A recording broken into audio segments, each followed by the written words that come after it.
In today's class, we are starting the new chapter called Human Development. So, how we as humans develop throughout our lifespan, through infancy till our old age, how we grow, what are the physical changes, developmental changes, psychological changes that we face, and what we learn from the environment throughout our lifespan. So, we will be uh, studying about it in details.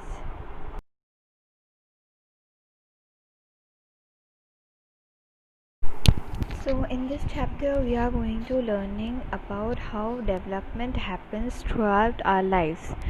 So if you look around in your environment, you will notice that from birth onwards changes of various kinds are taking place in an individual's life, which continue even during old age.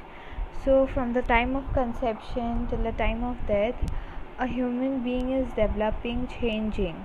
Okay, so first if you see an infant, first they learn to uh, how to crawl, they babble, they try to utter words, and by the time they are a year or 2 years old, they start to speak, and then language development happens.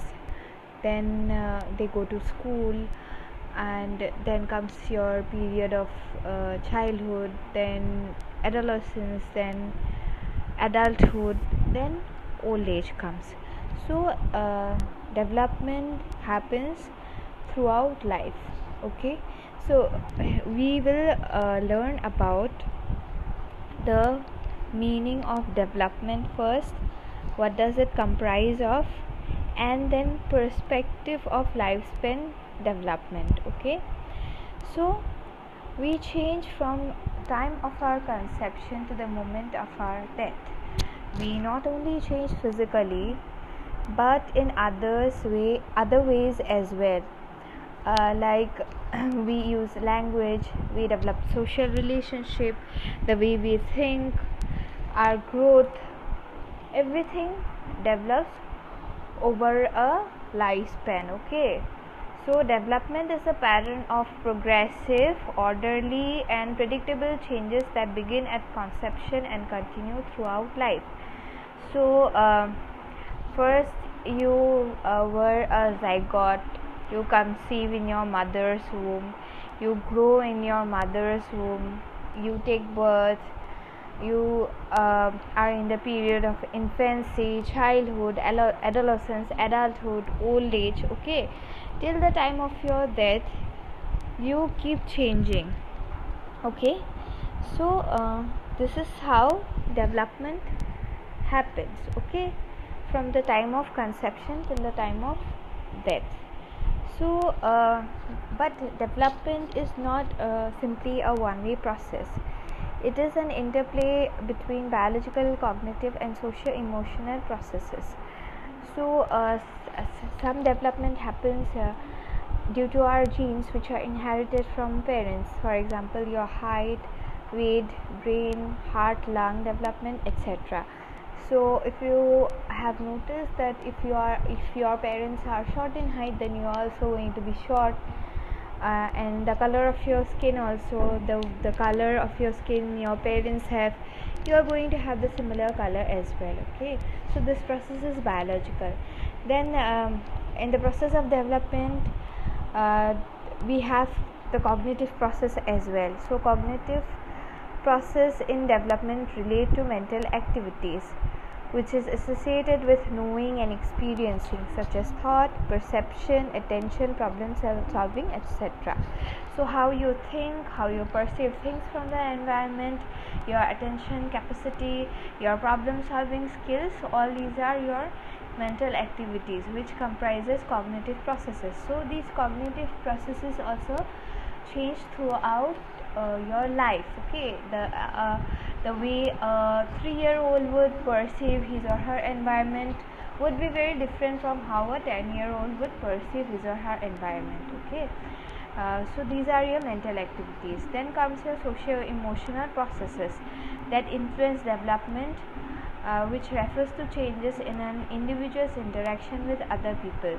changes in emotions and in personality. So definitely there are changes in emotions, how you interact with people, your personality. Okay, so suppose you are hugging some loved one. Okay, and then some affectionate gesture you are showing to someone. Okay, so all these come under social emotional processes. So these are also developed in human beings. Okay, so for example, a child who is probably 2-3 years old would definitely understand the value of a mother's hug.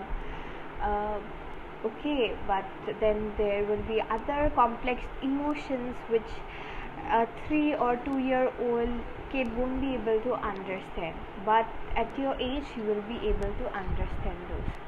So socio emotional processes also develops as you grow.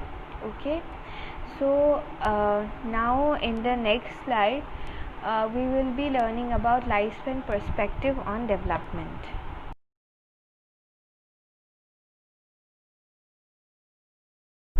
So now let us look at lifespan perspective on development. Okay, so there are 7 assumptions of lifespan perspective on development.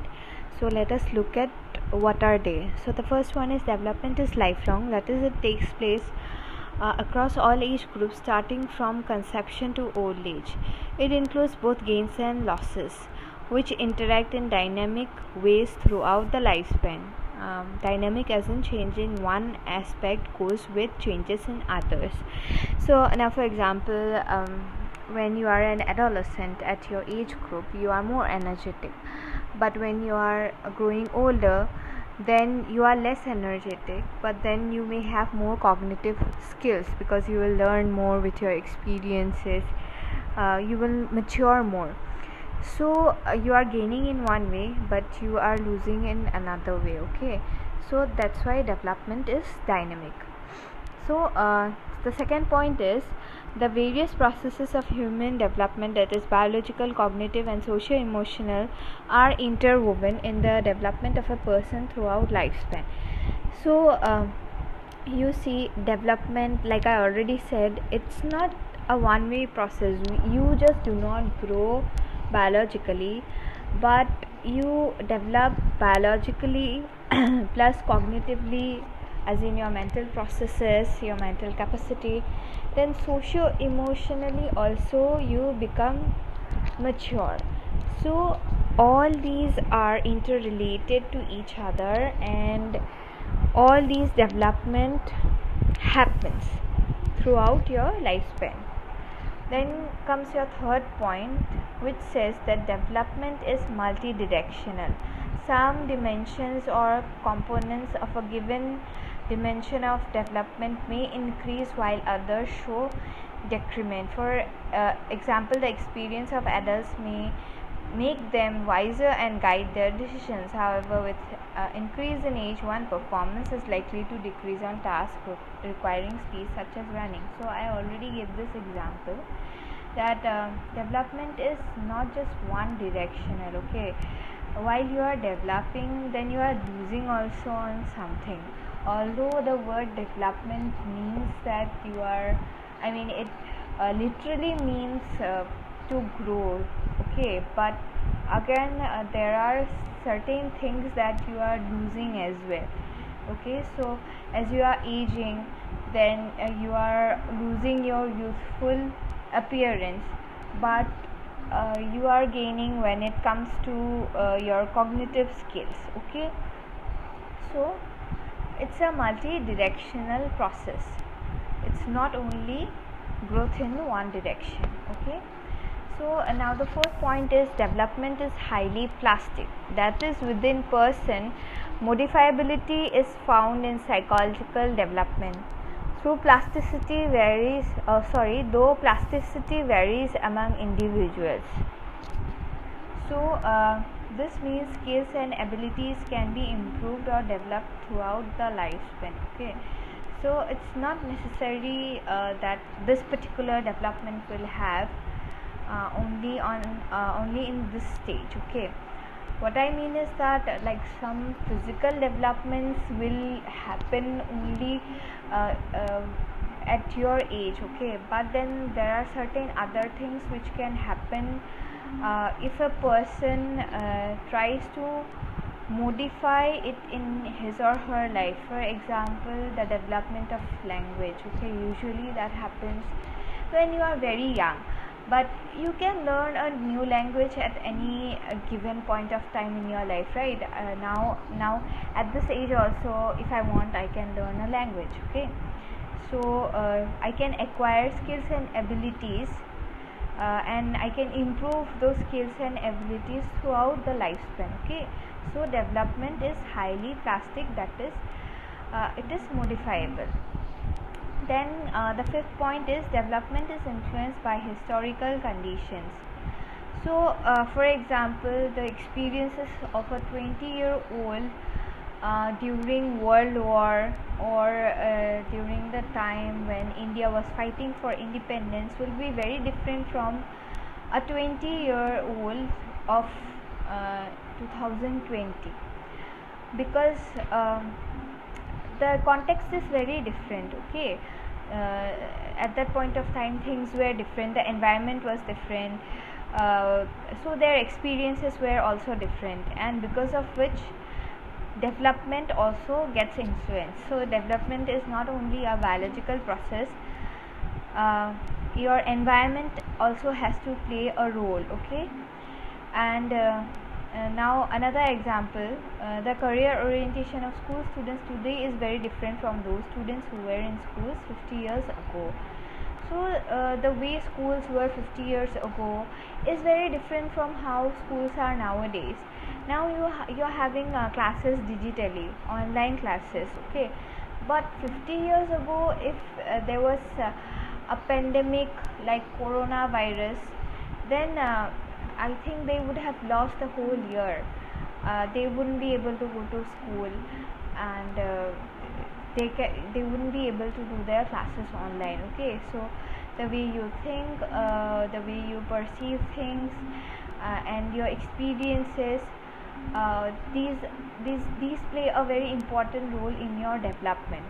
So historical context is also important in the role of development of an individual. So now the sixth point is development is the concern of a number of disciplines. So the process of development is not only studied by a single discipline. I think you must have studied in your biology subject also about development of human beings, and also there are other disciplines like anthropology, sociology, neurosciences which study human development, each trying to provide answers to development throughout lifespan. So these are other fields which also study human development in different contexts. Then comes your seventh point, which says that an individual responds and acts on context, which include what was inherited, the physical environment, social, historical, and cultural context. For example, the life events in everyone's life are not the same, such as death of a parent, accident, earthquake, etc. affect the course of one's life, as also the positive influences such as winning an award, getting a job, and people keep on changing with changing context. So we are different individual, born and brought up in different contexts, and different events happen in our lives. Okay, so for example, death of a parent, or um, accident, earthquake, other natural disasters. So these kind of events can happen in our lives, and they play a very important role in shaping our development. Also positive changes like getting an award, all those also affect the way we develop. Okay, so people keep on changing with changing contexts.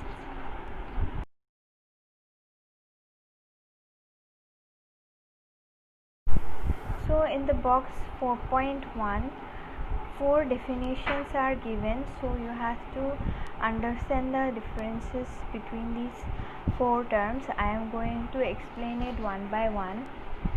So the first is growth. So what is growth? Growth refers to increase in the size of the body parts of an organism as a whole. It can be measured or quantified. For example, growth in height, weight, etc. So basically, growth is the physiological differences, the physiological development that happens in a human being and other organisms, and it can be quantified. Okay, that is, it can be measured. So whether it's your height or your body weight, so this can be measured. Now comes development. So development, I already explained it to you. So it is a process by which an individual grows and changes throughout the life cycle. So this growth doesn't only happen in the context of physical changes, but also there are biological changes, cognitive changes. They change when it comes to the social context also. They mature also as a human being or other organisms. Okay, so development is a complete process. Okay, it's not just physical. Then comes your maturation. So maturation refers to the changes that follow an orderly sequence and are largely dictated by the genetic blueprint, which produces commonalities in our growth and development.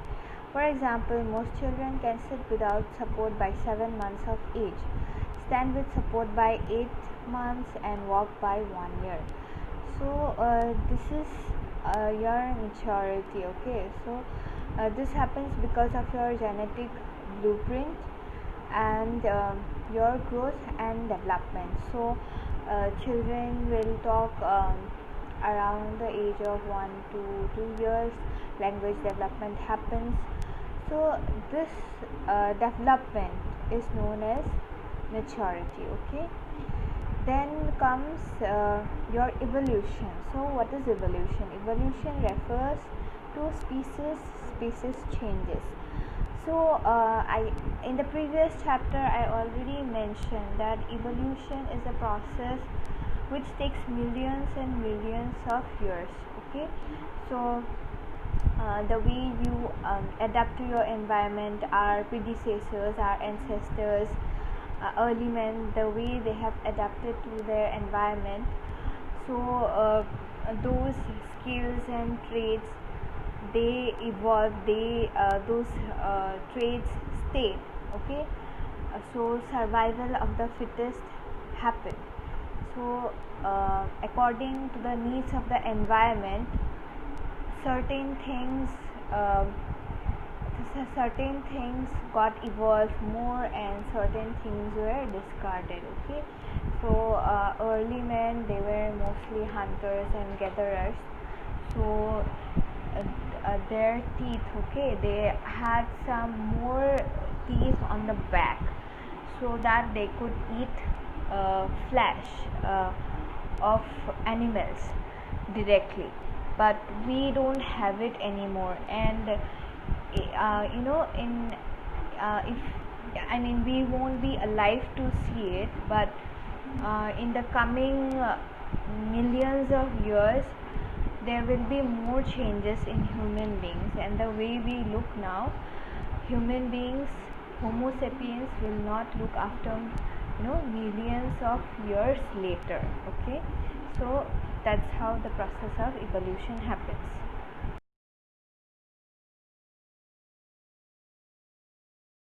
So now let us look at some factors influencing development. So I already told you that human beings are different from each other. All human beings are unique. So your complexion will be different from someone else's complexion. The color of your hair, the color of your eyes. Someone will be short, someone will be tall. So all these happens because you have inherited genes from your parents. They have inherited their genes from their parents. So basically your genes you have inherited from your ancestors. Okay, So also not just physical characteristics, but your level of intelligence, your memory capacity, all these um, things and physical attributes we inherit from our genes. Okay, but despite of all these changes, we call ourselves Homo sapiens. So although we are different from each other, there are so many things which makes us the same species. Okay, so we already have studied about genetic transmission in our previous chapter.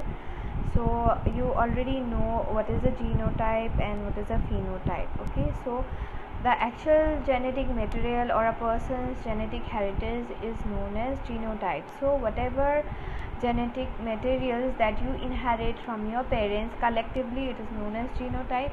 But however, all these materials is not apparently visible or identifiable, as in you cannot notice in an individual. Okay, only certain characteristics are noticeable and observable, and those characteristics are known as phenotype. Okay, so those which we can see in a person, those are phenotype. For example, the weight, eye, hair color, level of intelligence, creativity, all these are phenotypes because these can be seen.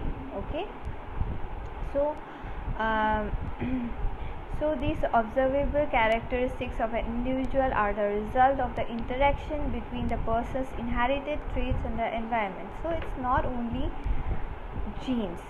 So your environment has to also play an important role in your observable characteristics. Okay, so for example, creativity. So if you are not exposed to certain things, like suppose you are good at art, painting, but you are never given an opportunity to learn or how to do it, then you are never going to be creative. So your environment also play an important role here. Okay, so definitely there are environmental influences. So let us look at one example. How? Imagine a child with genotype that predisposes her or him to be introverted in an environment that promotes social interaction and extroversion. The influence of such an environment may make the child a little extroverted. Okay, so suppose as in like the child,